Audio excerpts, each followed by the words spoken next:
Bismillahirrahmanirrahim.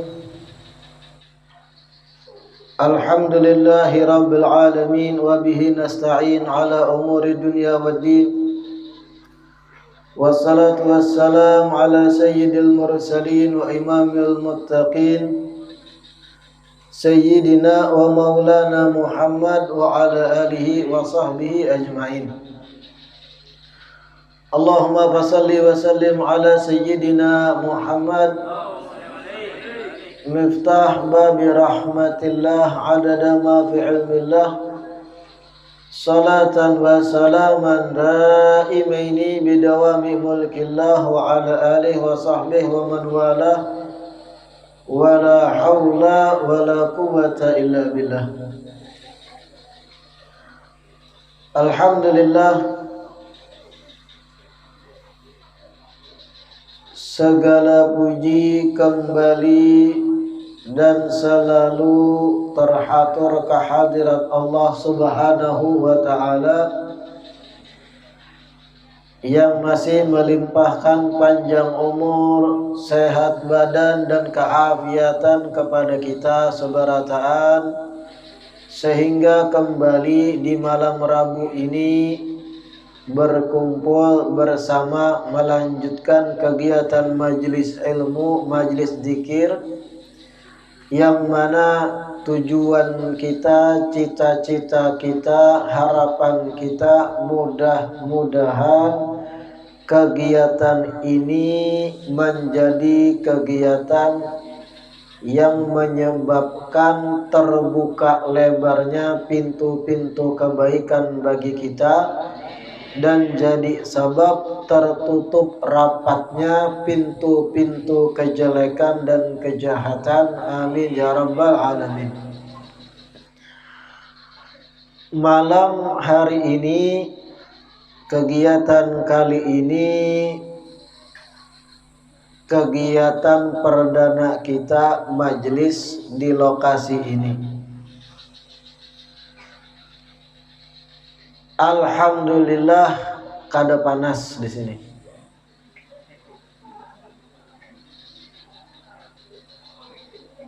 Angin langsung sepoi-sepoi, hawanya dingin, hati tentram. Cuman catatan pentingnya, jangan gara-gara dingin hawa lalu taguring.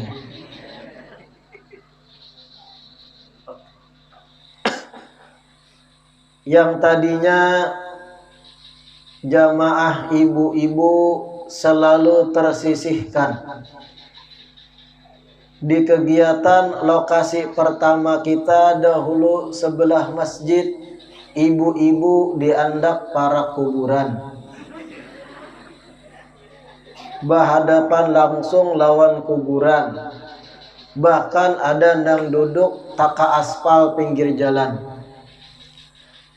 Lokasi kedua di musola, kembali jamaah ibu-ibu terzalimi. Amun hujan basah, amun lalu truk tak tutup, dan amun kada terperhatikan bisa berpandiran. Tapi lokasi ketiga ini alhamdulillah dipenuhi hak masing-masing. Di tempat yang sama, di bawah naungan atap yang sama dengan jamaah lakiannya, mudah-mudahan keberkahannya pun dapat berkah yang sama. Dan mudah-mudahan semakin giat kelak kita belajar menuntut ilmu. Amin ya rabbal alamin. Kajian kitab Hadits Arba'in Nawawi kita,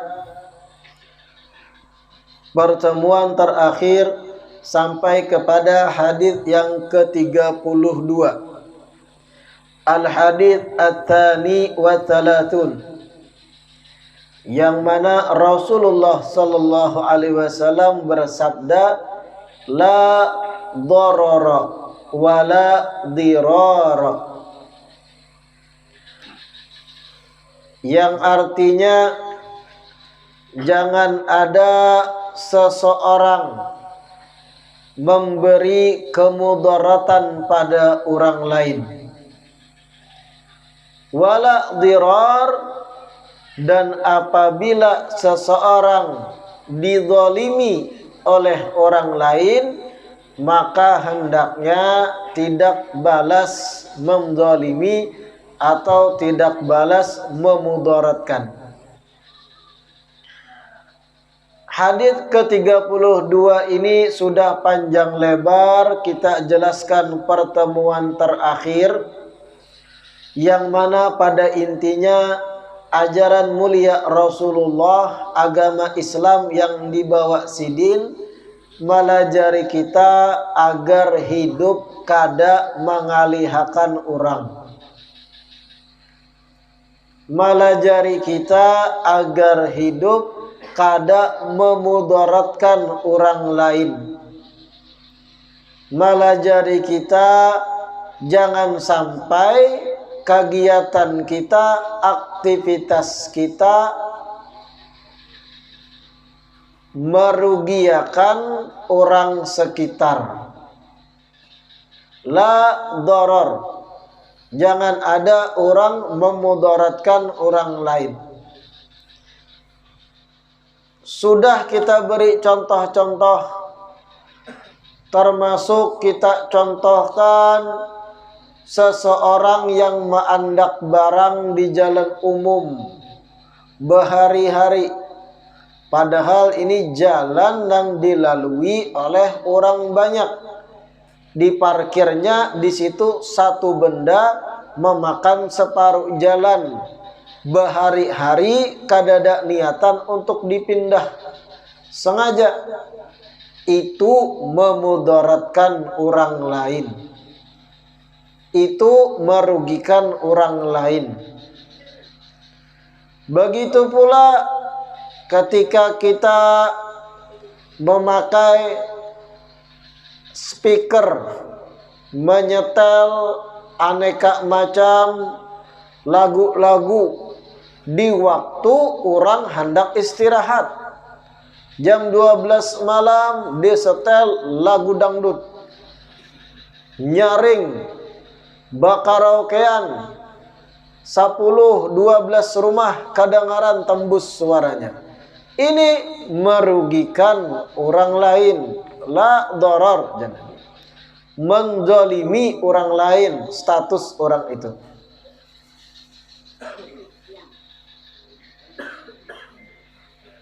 Begitu pula ulun contohkan pertemuan sebelumnya, membawa barang, membawa bahan bangunan, entah itu pasir, entah itu tanah kuning, kada memperhatikan tanah-tanah yang berguguran di ujung bak mobilnya, kada memperhatikan bahwa ternyata tutup bak mobil belakangnya kada rapat, gugurlah bongkahan-bongkahan tanah kuning ke jalan aspal, mengganggu pengendara sepeda motor. Ini termasuk kada memperhatikan hadis Nabi, la darar wala dirar, jangan ikam memudaratkan orang lain. Pokoknya kayak apa caranya kita berprinsip dalam hidup, jangan sampai merugikan orang lain, jangan sampai orang lain merasa berat hati dengan keberadaan kita. Ini ajaran mulia Rasulullah sallallahu alaihi wasallam. Harus peka, harus tahu diri kita hidup bermasyarakat. Jangan asal-asalan dalam hidup itu, apalagi kalau sampai mengganggu fasilitas umum, disumpahi orang bisa jadi sumpahannya itu sampai kepada kita. Na'udzubillah. Berkaitan dengan ini, di dalam tafsir Al-Qurtubi ada riwayat dari Sayyidina Abdullah bin Mas'ud. Sayyidina Abdullah bin Mas'ud, dengarkan, Sidin mengisahkan kayak apa kejadian kena hari kiamat, gambarannya. Sayyidina Abdullah bin Mas'ud, Sidin menyampaikan sedikit bocoran gambaran tentang kayak apa keadaan manusia hari kiamat. Qala yu'khadhu biyadil abdi awil amati yaumal qiyamah fayunada bihi ala ru'usil khalaiq, hadha fulan ibnu fulan, man kana lahu alaihi haq fayati ila haqqih. Qala fatafrahul mar'atu an yakuna laha haqqun ala abiha aw akhiha aw zawjiha. Thumma qara'a fala ansaba bainahum yawma idzi wala yatasaalun. Al-Mu'minun ayat 101. Sayyidina Abdullah bin Mas'ud mengisahkan kelak hari kiamat, karena di hari kiamat itu ada hamba Allah, seseorang di hari kiamat yang mana orang tersebut diumumkan di depan jutaan manusia lain. Seseorang itu ibarat diangkat, disebut ngarannya, diumumkan ke seluruh manusia lainnya yang ada di situ, lalu diucapkan, ini adalah fulan bin fulan, seseorang ini adalah fulan bin fulan. Barang siapa di antara kalian seluruhnya, yang jumlahnya jutaan manusia, barang siapa kalian yang kenal dengan fulan bin fulan ini, dan semasa hidup ada hak yang belum ia penuhi terhadap pian-pian yang hadir, hendaknya ia mengambil haknya dari orang ini. Pian nih, anggap pian. Ujar Sayyidina Abdullah bin Mas'ud, pian itu kena tiba-tiba diandak di tengah-tengah, bahasanya. Dilihatakan ke seluruh jutaan makhluk nang hadir di situ. Lalu diumumkan ngaran pian fulan bin fulan. Lalu dikiau seluruh makhluk yang kena dengan ini dan merasa ada hak yang belum inya tunaikan oleh orang ini. Pian-pian yang merasa ada hak harus diambil darinya semasa di dunia, ambil sekarang hari kiamat. Bayangkan kan? Lalu ujar Sayyidina Abdullah bin Mas'ud, ketika diumumkan kayak itu, maka seorang perempuan pun akan merasa senang akan mengambil hak dari ayahnya. Seorang istri pun akan merasa senang mengambil hak dari suaminya. Seorang saudari perempuan pun akan merasa senang untuk mengambil hak dari dangsanaknya. Abdullah bin Mas'ud melanjutkan dengan membaca ayat Al-Quran, fala ansaba bainahum yawma idin wala yatasaalun. Hari kiamat itu kadada lagi kisah hubungan darah antar satu dan yang lain. Hari kiamat itu kada berfungsi lagi hubungan darah umumnya manusia. Abah lawan anak saling tuding menuding, anak lawan kuitan saling ambil hak, istri dan suami saling menyudutkan dan menyalahkan. Dan sanak satu dan yang lain pun saling tuding menuding menyalahkan. Wala yatasaalun, mereka tidak saling bertanya kabar lagi, masing-masing mementingkan diri masing-masing. Itu keadaan hari kiamat. Ketika ada seseorang diumumkan, ini namanya Fulan bin Fulan, yang berisi hak belum tuntas di dunia, ambil lawaninya. Ketika itu diumumkan, jar Sayyidina Abdullah bin Mas'ud, seorang anak akan tega dan pasti tega mengambil hak dari ayahnya yang diumumkan. Ayahku itu zalim semasa hidup. Ketika hidup, hak pelajaran agamaku kada dipenuhinya, ujar anak-anak. Ketika ayahku hidup, aku tidak pernah disekolahkan sekolah agama. Kada dibiarkan belajar di TPA. Kada dilajari baca Fatihah. Kada dilajari sembahyang. Aku akan ambil hak dari ayahku. Purun, iya purun. Fala ansab, kada ada lagi hubungan darah kena hari kiamat. Masing-masing mikirakan nasibnya. Kuitan aja dituntut. Itu keadaan kiamat. Kalau masih ada hak kada terpenuhi di dunia, tuntutannya kena hari kiamat. Kada ada istilah kada purun tuh, kada ada. Anak menuntut pada kuitan, kuitan menuntut pada anak selama hak di dunia belum tuntas. Istri pun kegirangan ketika suaminya disidang dan ternyata ada hak istri kada terpenuhi. Inya ambil haknya dari suaminya. Dituduh, ini lakiku semasa di dunia kada mengizinkanku untuk belajar agama, kada menyuruhkan aku untuk sholat 5 waktu, padahal inya imamku. Ini suamiku acuh, aku sembahyangkah kadakah kada peduli. Suamiku acuh, aku puasakah kada pernah menagur, aku batal puasa. Maka ya Allah, ulun tuntut hak ulun yang harusnya ditagur oleh suami, ulun tuntut hari kiamat ini. Walau di dunia mesra behimat, hari-hari beposting Facebook bepagut. Walau di dunia mesra, ayang, abang makan apa? Tapi kada tahu manahu urusan sembahyang nang laki dilihatakan bini setayunya. Hari kiamat beda lagi kisah. Behimat pian romantis di dunia, tatap di akhirat habis. Kenapa? Masing-masing merasa dirugikan. Hilang rasa cinta, hilang kepedulian. Jangan mengira kena hari kiamat seorang istri kada apa-apa, aku kada mengambil hak karena aku cinta dengan abangku tersebut. Kada ada lagi masalah itu. Akan menuntut kalau suami semasa di dunia teledor, suami masa di dunia kada melajari urusan agama, dituntut oleh nang bini hari kiamat.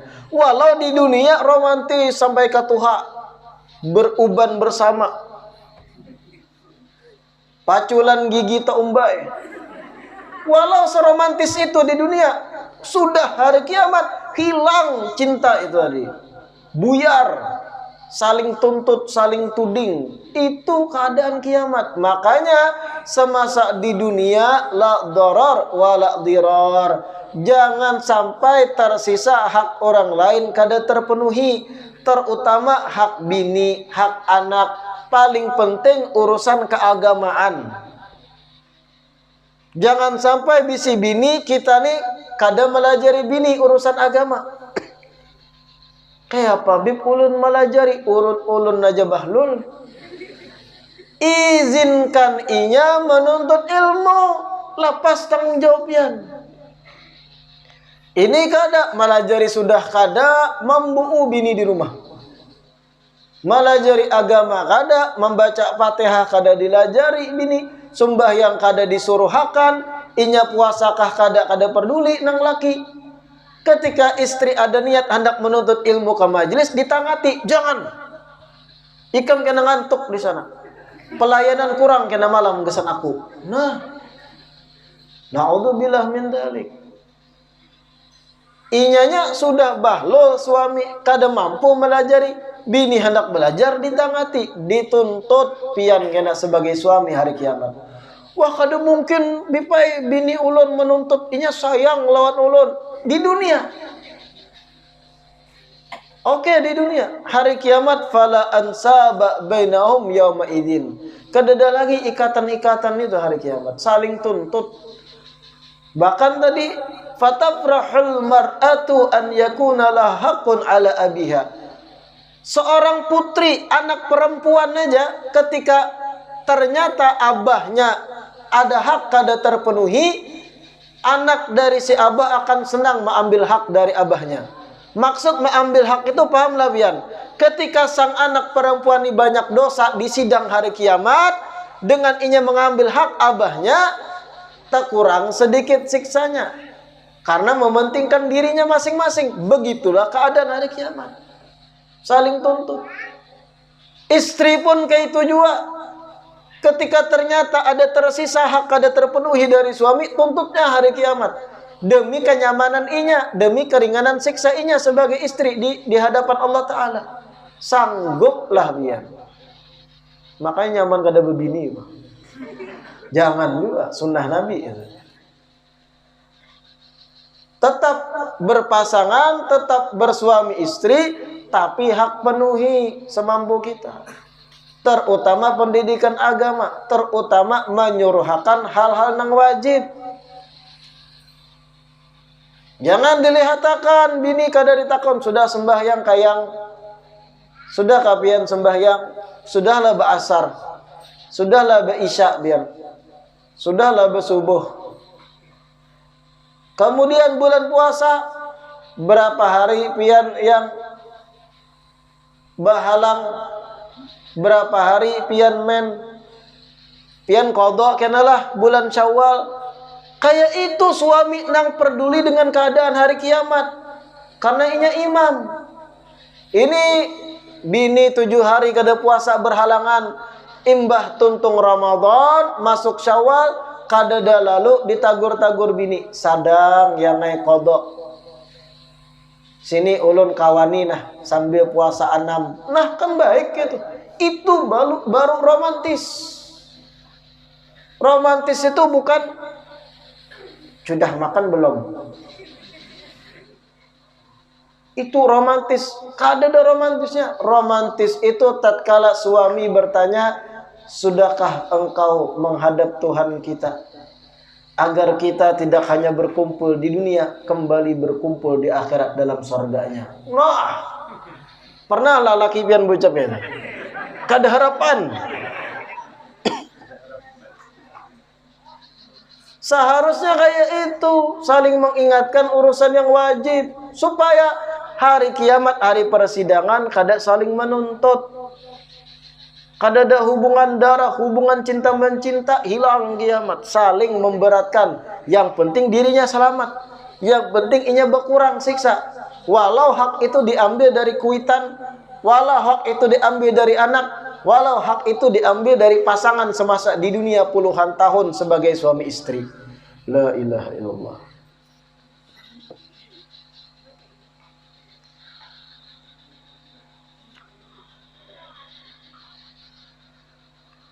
Kita masuk kepada hadis ke-33.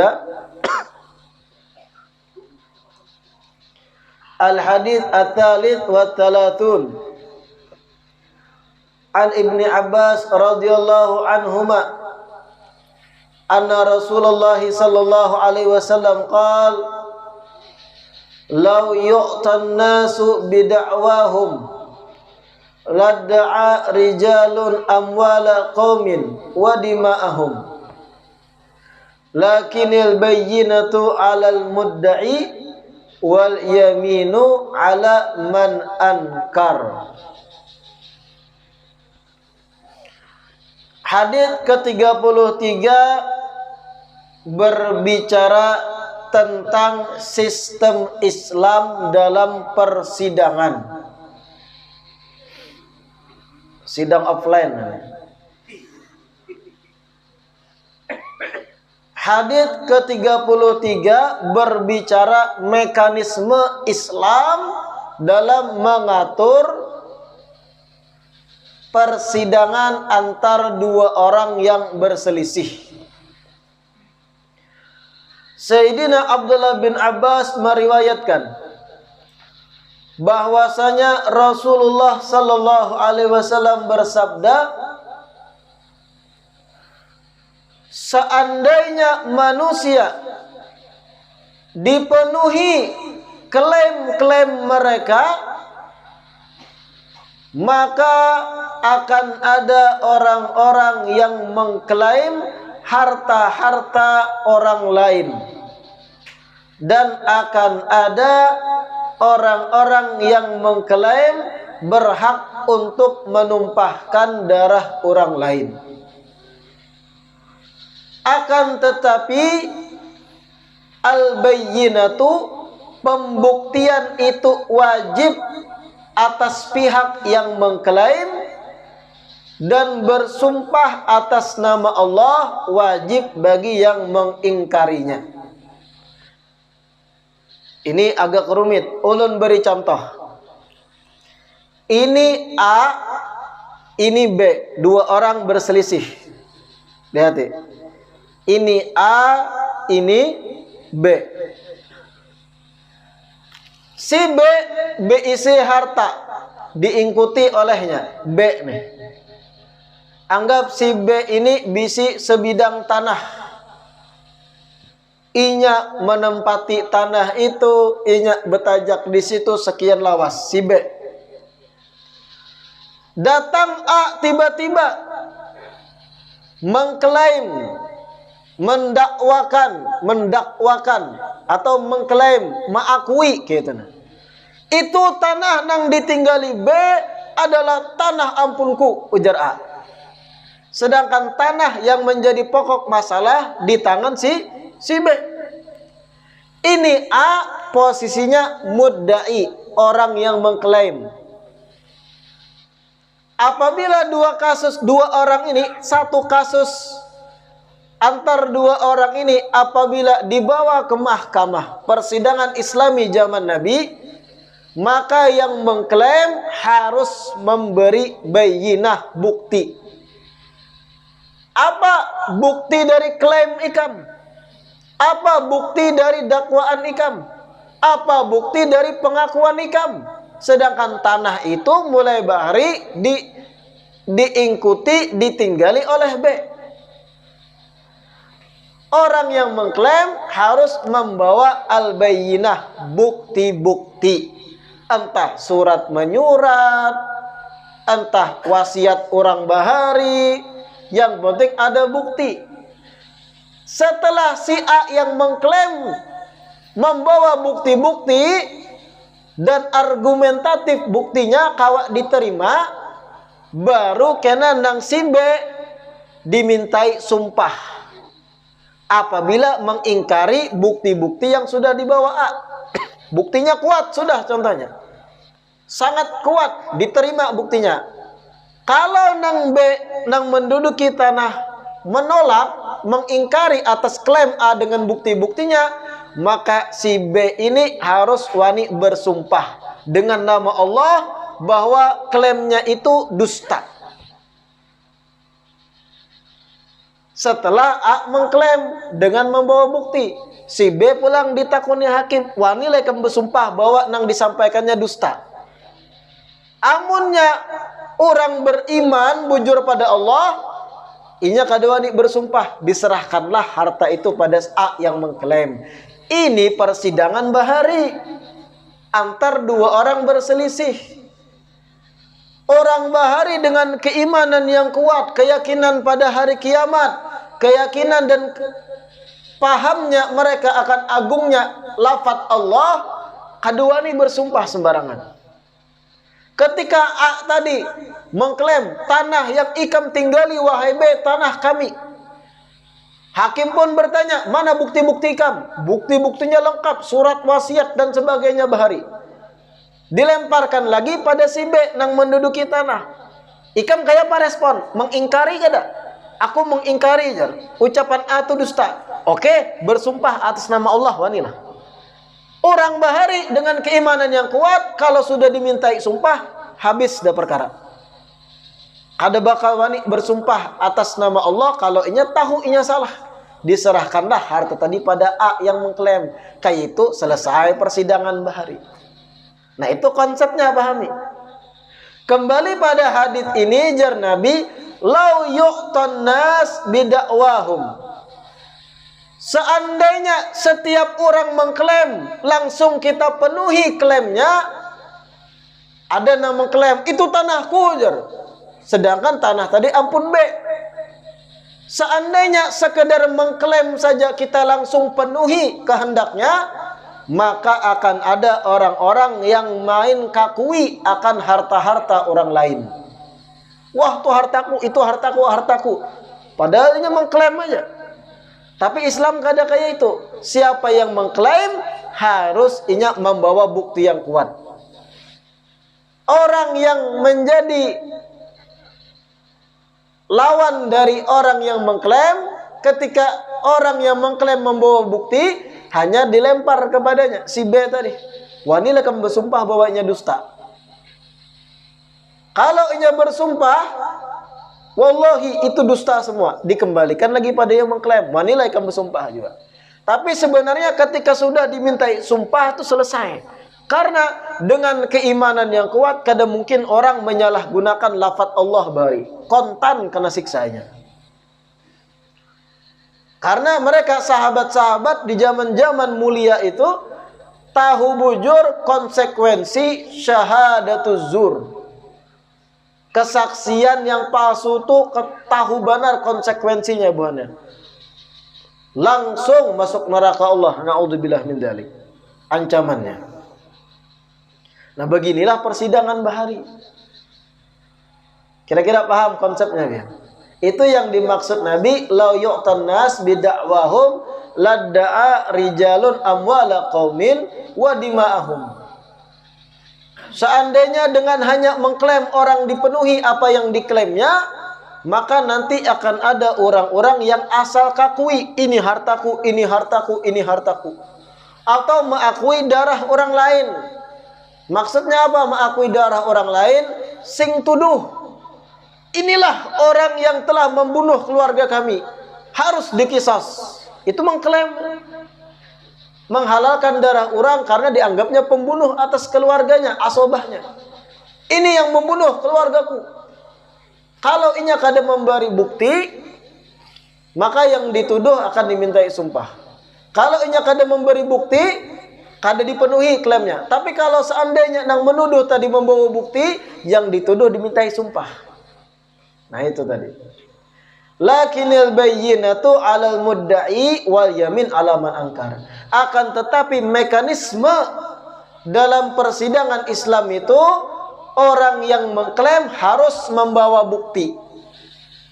Ketika sudah membawa bukti atas klaimnya, al yamin 'ala man ankar.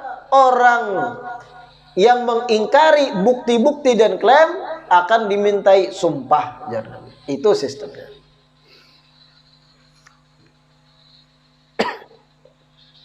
Wa yajib al-ihtiraz 'anil yamin al-kadhibah wa syahadati zur faqad jaa'a fil wa'id 'alaihima ahadits katsirah minha qauluhu sallallahu alaihi wasallam man iqtata'a haqqan mri'in muslimin bi yaminih faqad aujaballahu lahu an-nar wa harrama 'alaihi al-jannah. Ancaman-ancaman orang bersumpah palsu, ancaman orang yang memberi kesaksian palsu. Rasulullah bersabda, barang siapa yang memakan hak orang muslim dengan sumpahnya, sumpah palsu. Aku bersumpah itu memang hartanya. Jadi saksinya dalam perselisihan. Lalu dimintai sumpah, demi Allah aku bersumpah itu harta si A, padahal inya tahu harta B. Tapi inya bersumpah sumpah palsu karena dapat duit dari A. Sogokan. Barang siapa yang mengambil hak seorang muslim dengan sumpah palsunya, maka Allah wajibkan orang tersebut masuk dalam neraka. Dan Allah haramkan bagi orang tersebut masuk dalam surga. Kada gegampangan suap menyuap itulah dalam persidangan jadi saksi. Lalu memberatkan tersangka, padahal tersangka ini kada bersalah. Tapi inya menjadi saksi karena suapan, duit banyak, apalagi efek pandemi kan, kada tapi berduit nih. Tambah kacau kepalanya, memusang terus, lalu mau bersumpah palsu. Dikiranya sugih banyak dapat duit, neraka menghadang ikam. Naudzubillah, bahaya. Fakat ujar Nabi, orang yang mengambil hak seorang muslim dengan sumpah palsunya, Allah wajibkan baginya untuk masuk neraka. Aujab, Allah wajibkan baginya masuk neraka. Orang itu. Wa harrama alaihi al-jannah, Allah haramkan atas orang yang sumpah palsu tadi untuk masuk surga. Naudzubillah min mempermainkan nama Allah, hanya bersumpah atas nama Allah, tapi sumpahannya palsu demi duit, demi fulus, demi adul. Naudzubillah min dzalik. Adul ada duit urusan lancar. Qila ya Rasulullah wa in kana syai'an yasiran. Qala wa in kana qadiban. Sahabat bertakun, seandainya harta yang inya ambil karena sumpah palsunya, hartanya sedikit aja ya Rasulullah. Artinya contohnya tadi bersumpah atas nama Allah, demi Allah itu harta ampunnya. Seandainya hartanya sedikit ya Rasulullah, 1 juta contohnya duitnya, diambil hak dengan sumpah palsunya, duit 1 juta aja diperselisihkan. Lalu bersumpah palsu nih. Seandainya sedikit ya Rasulullah, tetapkah inya masuk neraka? Tetapkah inya haram surga? Apa jawab Nabi? Wa in kana qadiban. Walaupun sebatang kayu yang inya ambil, kalau sudah pakai sumpah palsu atas nama Allah, neraka menanti. Walau nang dibahas, nang diperselisihkan qadiban, 1 batang kayu aja. Apalagi nang sifatnya sekian banyak. Naudzubillah min, ngeri.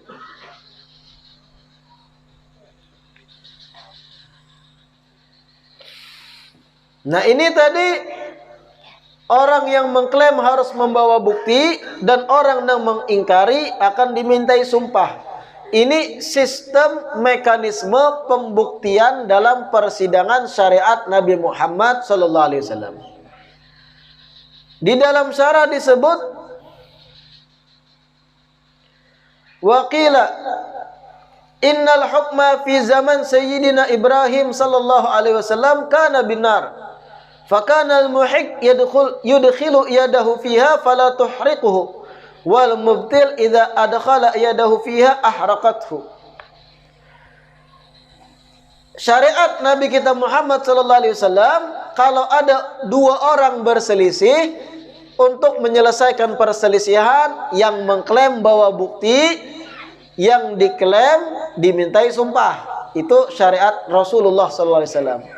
Adapun diceritakan zaman Nabi Ibrahim alaihissalam, beda lagi cara persidangannya, menentukan mana yang bujur, mana yang salah dalam berselisih. Ada 2 orang saling bekaku, ini adalah hartaku, ujar nang sekong, ini hartaku, memperselisihkan 1 harta antar 2 orang. Zaman Nabi Ibrahim persidangannya beda dengan yang kita kisahkan tadi. Zaman Nabi Ibrahim, cara menentukan mana yang bujur, mana yang salah, dengan api. Orang yang merasa benar, tangannya harus dibakarkan ke api. Kalau terbakar tangannya, terbuktinya yang salah. Jadi berdua antar A dan B sama-sama membakar tangan. Zaman Nabi Ibrahim disebut dalam kitab. Siapa yang terbakar, inyalah yang salah. Siapa yang kada terbakar, itu nang bujur, muhik dalam bahasa Arab. Itu zaman Nabi Ibrahim, persidangan, perselisihan antar 2 orang. Api yang jadi penentu. Jangan dicobai wah ini. Ini syariat Nabi Ibrahim alaihissalam. Yang terbakar yang salah, nang kada terbakar kada salah. Wa kana al-hukmu fi zaman Sayyidina Musa alaihissalam bil 'asa. Fakanat taskunu lil muhiq wa tattarib lil batil. Fakanat taskunu lil haq wa tattarib lil batil. Adapun zaman Nabi Musa lain pulang. Tadi Nabi Ibrahim pakai api, yang mana terbakar ini yang salah. Nabi Musa beda dengan tongkat sidin, asa. Ada 2 orang berselisih A dan B, merebutkan 1 harta jemaah. Tongkat diandak parak yang A, apabila bergerak-gerak tattarib, berarti A yang salah. Diandak lawan B, malah berdiam tenang kada bergerak tongkat sidin, berarti B yang benar. Tergantung bergerak kadanya tongkat. tongkat Nabi Musa alaihissalam. Ini zaman Nabi Musa. Atau diikuti, mau bergerak-gerak, nah melawan tongkatnya, berarti itu nang mengikuti salah. Inya yang salah dalam klaimnya. Tapi kalau seikungnya disuruh mengikuti, tenang, kada bergerak tongkat tuh, kada berontak, berarti inya yang bujur. Itu Nabi Musa alaihissalam. Perselisihan antar dua orang. Jangan dicobai zaman ini. Lain tongkatnya ampun kita. Tongkat Nabi Musa itu yang membelah lautan, kada tongkat sembarangan. Wa kana al-hukmu fi zaman Sayyidina Sulaiman alaihissalam birrih, fa kanat taskun lil haqq wa tarfa al-mubtil thumma tuskituhu 'alal ard. Beda lagi zaman Nabi Sulaiman. Zaman Nabi Sulaiman kalau ada dua orang berselisih, yang menentukan mana yang bujur adalah angin. Kan Nabi Sulaiman kawa menggerakkan angin. Bahkan bisa terbang dengan bantuan angin Nabi Sulaiman alaihissalam. Jadi kalau ada dua orang berselisih merebutkan rumah contohnya, siapa yang bujur antar dua orang ini? Nabi Sulaiman suruh angin. Angin memaraki orang yang pertama apabila anginnya sepoi, kada berpengaruh, damai, berarti bujur orang ini. Sebaliknya, seikungnya, kalau diparaki angin ternyata mengangkat orang itu, terbang di atas. Setelah diangkat angin, lapas angin, gugur ke bawah, berarti yang salah. Bincul kemana? Itu persidangan di zaman Nabi Sulaiman dalam kitab ini disebut. Angin yang menentukan. Kalau angin diarahkan pada satu orang yang mengaku akan harta tadi, dan inya memang salah dalam akuannya, berdusta inya, angin angkat awaknya ke atas, terbang satu mat, hanyar dilapas, dung gugur ke bawah. Nyaman kalau ditilam, mun di batu, lingsak. Itu zaman Nabi Sulaiman. Angin jadi penentu. Adapun pulang kanal hukmu fi zaman Dzulqarnain. Di zaman Dzulqarnain menentukan antar dua orang berselisih, yang jadi penentunya banyu. Lain pulang nih, air. Kayak apa? Ada banyu kayak itu. Ada dua orang berselisih. Tunggal ikungan antar dua orang disuruh berjajak di atas banyu. Orang yang bujur akan klaimnya ketika menginjakkan kaki di atas banyu, otomatis banyu tadi mengeras, berjajaknya di atas banyu. Bekaras seorang membeku gitu. Tapi ketika orang yang salah, berdusta, mengklaim, inya menjajak banyu yang sama, tinggalam ke dalamnya. Itu buktinya salah. Zaman Nabi Dzulqarnain. Beda-beda. Tadi Nabi Ibrahim yang menentukan api, mana yang terbakar itu yang salah. Nabi Musa yang menentukan tongkat sidin, amun bergejolak tongkatnya diarahkan pada seseorang, berarti orang itu yang salah. Zaman Nabi Sulaiman angin, kalau angin mengangkat orang tadi digugurkan ke bawah, inya yang salah. Zaman Nabi Dzulqarnain banyu, kalau dijajak oleh yang bersalah tinggalam ke dalam. Kalau dijajak orang yang bujur, banyunya mengeras, kawak berdiri di atas banyu ini. Adapun tadi syariat Rasulullah SAW beda. Semua tergantung kepada sumpahan tadi, yamin. Ada dua orang berselisih. Orang yang mengklaim harus membawa bukti, al-bayyinatu 'ala mudda'i. Kalau sudah membawa bukti yang kuat, hanya yang diklaim ini mengingkari kada. Kalau mengingkari dusta bukti-buktinya, wani kada bersumpah atas nama Allah. Orang bahari kalau sudah disudutkan dengan sumpah, inya kalau sudah merasa salah, kada waninya bersumpah. Kenapa? Konsekuensinya neraka. Selesai, sehingga yang mengklaim dapat apa yang diklaimnya. Kayak itu bahari. Itu zaman Rasulullah SAW. Jadi kada pakai api, kada pakai banyu, kada pakai tongkat. Mudah-mudahan apa yang disampaikan malam hari ini bermanfaat. Mudah-mudahan kita diistiqamahkan duduk di majelis ilmu, selalu semangat belajar menuntut ilmu agama, demi menghilangkan kejahilan dari diri kita menuju cahaya ilmu agama yang terang benderang. Amin ya rabbal alamin. Malam Rabu akan datang, kembali kegiatan kita aktif. Jadi insya Allah 2 kali pertemuan lagi sebelum Ramadan kegiatan majlis kita. 2 kali pertemuan, malam akan datang dan malam seterusnya, malam Rabu seterusnya. Kita tutup dengan membaca doa penutup majlis. Rabbana anfa'na bima 'allamtana, Rabbi 'allimna alladhi yanfa'una, Rabbi faqqihna wa faqqih ahlana wa qarabatin lana fi dinina ma'ahlil qutri untha wa dhakar. Rabbi waffiqna wa waffiqhum lima tartadi qawlan wa fi'lan karama warzuqil kulla halalan daima wa akhilla atqiya ulama na'dha bil khairi wa nukfa kulla syar. Rabbana aslih lana kulla syu'un wa aqirra birridha minkal uyun waqdi anna rabbana kulla duyun qabla an ta'tiyana rusulul manun waghfir istur anta akram man satar wa salatullahi taghshal mustafa man ilal haqqi da'ana wal wafa bi kitabin fihi linnasi shifa wa alal alil kirami syurafa wa ala sabil masabihil ghurar. Allahumma hdina bihudak waj'alna mimman yusari'u fi ridha.